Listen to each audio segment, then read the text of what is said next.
Oromoon sirna qaba, sirni guyyaa qaba, guyyaan guyyaa cidhat ture, sirni sirna fuudhaaf heeruma ture.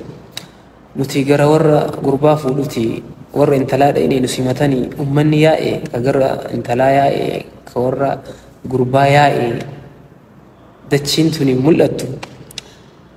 Akka tasaa manguddoo bira taa'e sila aabboo jedhee manguddoo na bira jiranii. Ilmaan arsee biratti sirni fuudhaaf heerumaa kun maa akka jabaatamaa akka tulfaataa jedheen. Jennaan amma dhagaynaan jaan warra intala jirraa waa'ee intala haasoynaan aan jaan intalti takka heera uumuu geennan heeruma geennan yoo heerumte mormaa oliin ka warra isiiti ka maatii isiiti ka warra isii argateeti ka warra isii dhaleeti mormaa gadii mudhii oliin immoo ta gosa gurbaa fuudheti ilma gosa garatti ulfoofti ilma gosa duujatti baatti ilma gosa hoosifti mudhii gadiin immoo tajaarsati. Kana jechuun intala heerumte takka namni tuqeechaan qaama sadii hojii waraana ofitti banee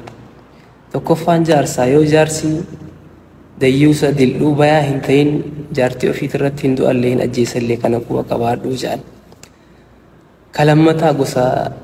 abbaa warraa isiiti akkasitti ka sadaffaa mootuu maatii isiiti. Maatiin isii gaafuma kanaayyuu har'umaayyuu hin dhaamatanii mee eeginaan jedhan. Dubbii yoo eegee jedhu dhaamanni hin ga'e hin dhaamatanii wayita dhaamatan kana waan uuman kaleessaa dhaamattu dhaamannaa waan haaraan dhaamannu intalli dubartiin amaana rabbiitii dhaamanne nuu horadhuu fi dhaamanne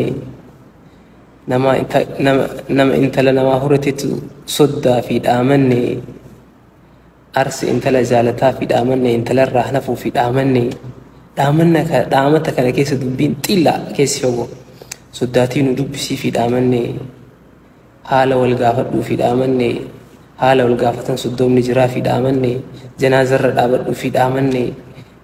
wal sabbarsiisan soddoomni jiraa fi dhaamanne dhaamata kana keessa waa hedduu jira isiniin jee nageenya dubartii nageenya intalaa fa'aa dhaamatanii dhaamata kanarraa buunan immoo kadhaamatu kun bar adda addaan abbeeronni adda dhaamatti abbalammiin adda dhaamatti eessuman adda dhaamatti balbalti adda dhaamataa